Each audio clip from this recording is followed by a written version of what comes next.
Yeah, I think last week we did a decent job containing Chase Brown, obviously one of the best backs in the country, and a lot of that comes down to defeating our blocks up front, staying in our gaps, and it's going to be another big challenge this week. This guy's really good too. Obviously, came back off of a Achilles injury last year. Still has almost 1,000 yards already, so it'll be a big challenge, especially up front. But we're ready for it.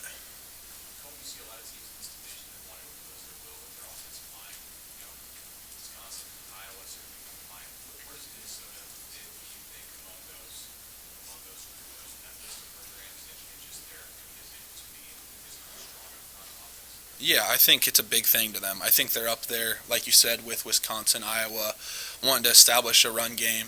Obviously, bigger bodies, bigger O linemen, so they're obviously going to try and run the ball. So we're going to have to stop the run and make them throw it. What's this year been like for you? I mean, just at this point in the season, you thought you were going to play a lot, and you have played a lot. What's it been like going through the grind and doing this kind of for your first season like this? Yeah, obviously this is my first season with a starting job and playing an extended amount of snaps. So obviously the recovery part is huge. Big Ten play, obviously, now. You're going to get a little beat up. You're going to be sore the next day. Taking all that. We always talk about investing our time recovering instead of spending it.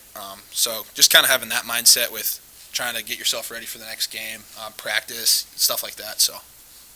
Mickey said the thing has stood out to him about this league, coaching it the first time, is how many 23, 24-year-olds there are, and just in the trenches. Is that something, especially in the trenches, you got to really stack up experience and guys who've been around a while? Yeah, like I was talking to someone out there earlier. This isn't usually a league where you just come in and play in your first year, first 2 years, especially at O-line and D-line. Obviously, it takes a while to develop, to put on the weight, get the technique down. And you do see some of these guys play, 3-4 years.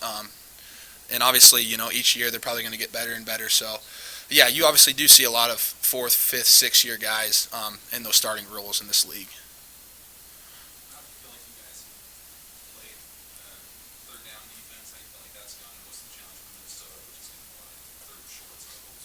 Yeah, I think obviously we did decent last week against Chase Brown.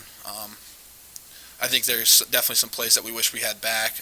Guys out of their gap maybe. D-line not getting enough knockback, stuff like that. But yeah, like you said, obviously we got another challenge this week. We have the 24-hour rule. We watch the film and put it behind us and getting ready for Minnesota. So it'll be another challenge. Their O-line's good too, so it'll be a good challenge for us.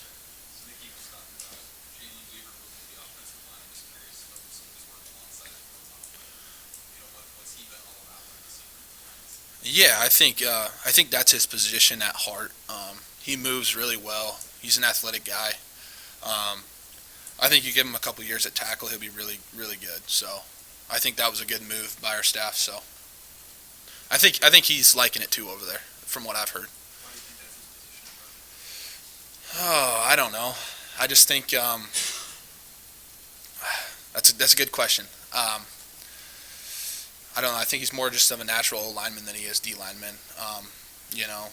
He's 300 and however many pounds. He's high 300s. So I know they wish he was losing a little weight on the defensive line, but moving to the offensive line, and I guess we'll see how it works out. So. What did he show you during your time working with him on the defensive line? Yeah, he's super athletic. Like you would see when we do sprints in the summer. I mean, he'd be right up there with everyone. Like the dude can move.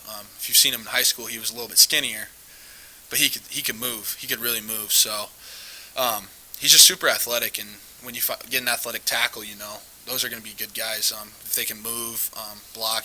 So I think he's got a good future there.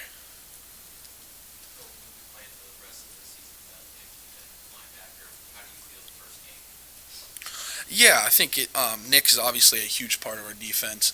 Big communicator, getting the stuff set and all that, the front set and everything. Luke's done a good job. He's kind of taken over that role of communication. But obviously our Ernest, Chris, all those guys, they've done a great job. I think they did a good job last game of stepping in when their number's called. So, yeah, we're going to be without Nick for the rest of the season, so we're going to have to step up.